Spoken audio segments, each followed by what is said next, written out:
Hello everyone, welcome to SV Patel Online Education. Myself Sweety Tamakuwala, and in this lecture we are going to discuss an introduction of operating system 2 subject, which has course 504, and this is for TYBCA student.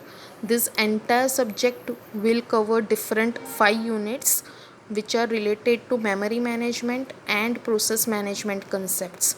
First of all, we will discuss and learn unit 4 and 5 which are related to memory management, और उसके बाद we will learn and discuss unit 1, 2, 3 which are related to process management concepts. So first of all we will see unit 4 that is memory management. यहाँ पे memory that is main memory की बात हो रही है, that is RAM. जब भी कोई प्रोसेस मेन मेमोरी में अलोकेट हो तब उसे कैसे मैनेज करना है वो यहाँ पे हमें देखना है. First of all we will see 4.1 that is memory management basic functions. After that we will discuss 4.2 and 4.3 that is contiguous memory allocation and non-contiguous memory allocation. As you all know that we are working in a multi-programming environment where more than one processes are residing into the main memory at the same time. So we need partitioning into the main memory to allocate different processes. There are two types of partitions into the main memory. The first is static or fixed partitioning and the second is dynamic partitioning. In the static or fixed partitioning, पहले से ही RAM के अंदर equal size के partitions बने हुए होते हैं या फिर अनइक्वल साइज़ के पार्टीशंस बने हुए होते हैं. And in the dynamic partitioning RAM के अंदर पहले से ही पार्टीशन बने हुए नहीं होते हैं, पूरा एक होल पार्टीशन होता है और जैसे जैसे प्रोसेसेस आती जाएगी उसके साइज़ के अकॉर्डिंग एग्जैक्टली वही साइज़ के पार्टीशंस मेन मेमोरी के अंदर बनते जाएंगे. That's why it is known as dynamic partitioning.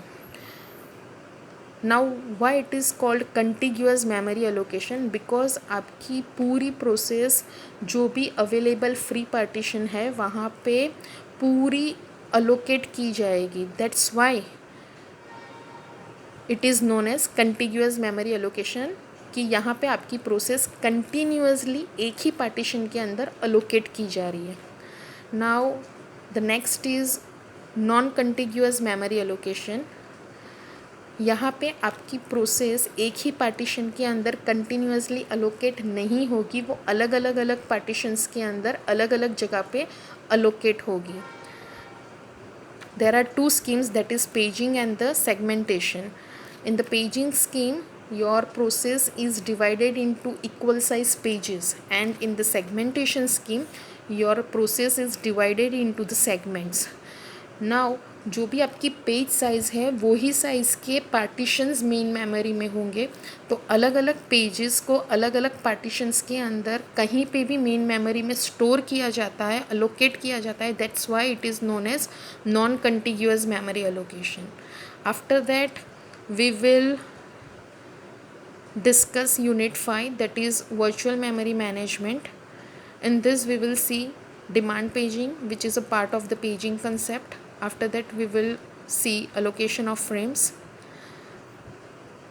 After that we will discuss page replacement algorithms. There are so many page replacement algorithms are available, that is FIFO, first in first out page replacement algorithm, LRU, that is least recently used, and the optimal page replacement algorithm, from which optimal is the best page replacement algorithm. अब page replacement algorithm की ज़रूरत क्यों पड़ेगी? जैसे कि हमने paging scheme के अंदर देखा कि हमारी मेन मेमोरी के अंदर अलग अलग पार्टीशंस में पेजेस को अलोकेट किया जाता है. अगर हमारी मेन मेमोरी फुल हो गई और उसके बाद हमें दूसरे पेजेस को भी अलोकेट करना है तो हमें कोई एक पेज को मेन मेमोरी में से बाहर निकालना पड़ेगा. तो ऑपरेटिंग सिस्टम कौन से पेज को मेन मेमोरी में से बाहर निकालेगी, वो कौन सा एल्गोरिदम वो इम्प्लीमेंट कर रही है उसके अकॉर्डिंग वो पेज को बाहर निकालेगी, और जो भी अवेलेबल पार्टीशन फ्री होगा वहाँ पे वो दूसरा पेज अलोकेट करेगी. This is known as page replacement algorithm. यहाँ पे हमें कैलकुलेशन करना होता है और ये 7 मार्क्स का पूछा ही जाता है एग्जामिनेशन के अंदर. सो यहाँ पे हमें मेन फोकस करना है. उसके बाद we will see thrashing concept is a virtual memory management concept and it is important concept. After that we will discuss process management concepts, that is unit 1, 2 and 3. First of all we will see process basic and important concepts. As you all know that what is process, what is thread, you have learned into the second semester in operating system 1. Process को heavy weight बोला जाता है, thread को light weight बोला जाता है. Now what is process? A process is a program in execution. You can say process is an active entity while program is a passive entity, such as files that are stored on a hard disk. A program becomes a process when file is loaded into the main memory. सो यहाँ पे हमें process के थोड़े से basic concept सीखने हैं. After that we will discuss process states like new state, running state, ready state, waiting state, terminate state, that already we have learned into the semester 2 in operating system 1 subject. After that we will discuss scheduling criteria. There are so many terminologies in the scheduling criteria like CPU utilization, what is throughput, turnaround time, waiting time and response time. After that we will see CPU scheduling algorithms. As you all know that more than one processes are residing into the main memory at the same time. तो उसमें से कौन सी process को CPU के पास process करने के लिए भेजनी है, वो शेड्यूलिंग एल्गोरिदम कौन सा हम लोग इम्प्लीमेंट कर रहे हैं, उसके अकॉर्डिंग कोई भी एक प्रोसेस सिलेक्ट की जाएगी और वो CPU के पास प्रोसेस करने के लिए, एग्जीक्यूशन करने के लिए भेज दी जाएगी. उसे बोला जाता है CPU शेड्यूलिंग एल्गोरिदम्स. यहाँ पे भी हमें कैलकुलेशन करना है जो एग्जामिनेशन में पूछा ही जाता है 7 मार्क्स के अंदर. तो मेन मेमोरी मैनेजमेंट का एक कैलकुलेशन होगा, that is page replacement algorithm, या फिर प्रोसेस मैनेजमेंट के अंदर CPU शेड्यूलिंग एल्गोरिदम करके कैलकुलेशन आएगा. तो दोनों में से कोई एक पूछा ही जाता है. सो यहाँ पे हमें मेन फोकस करना है. After that we will discuss unit 2, that is process synchronization. आप सबको पता है जैसे कि मेन मेमोरी के अंदर बहुत सारी प्रोसेसेस एक साथ में रहती है, जिसमें से इंडिपेंडेंट प्रोसेसेस भी होती है या फिर कोऑपरेटिंग प्रोसेसेस भी होती है. Now what is independent processes? It can not affect or be affected by other processes is known as independent processes. And what is cooperating processes? It can affect or be affected by other processes is known as cooperating processes. Now cooperating processes require an IPC mechanism that will allow processes to exchange data and information. There are two models for interprocess communication, that is shared memory and the message passing. So if we want to exchange data or information between the processes, then there should be a mechanism. That's why they can be synchronized in such a manner so they can get, or process can get consistent data, consistent information.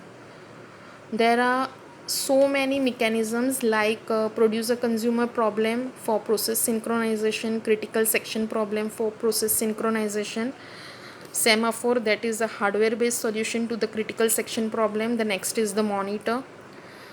Already we have discussed what is interprocess communication, and then we will discuss IPC problems, that is dining philosopher problem and the sleeping barber problem. After that we will learn unit 3, that is deadlock. Deadlock is a major problem in the operating system where process never finish its execution because resources it has requested are held by other waiting processes, that is known as deadlock. यहाँ पे deadlock को हमें कैसे handle करना है वो methods सीखनी है. उसके बाद डेडलॉक प्रिवेंशन मेथड्स अलग अलग है वो देखनी है. डेडलॉक अवॉइडेंस एल्गोरिदम्स है वो देखना है, जिसके अंदर रिसोर्स अलोकेशन ग्राफ आएगा for deadlock avoidance and bankers algorithm आएगा फॉर डेडलॉक अवॉइडेंस. उसके बाद अगर कोई operating system deadlock prevention mechanism implement नहीं कर रही है या फिर डेडलॉक अवॉइडेंस एल्गोरिदम इम्प्लीमेंट नहीं कर रही है, तो देयर इज़ अ पॉसिबिलिटी के डेडलॉक हो. तो उस टाइम पे डेडलॉक को कैसे डिटेक्ट करना है उसके भी एल्गोरिदम्स अवेलेबल है, तो वो हमें देखना है.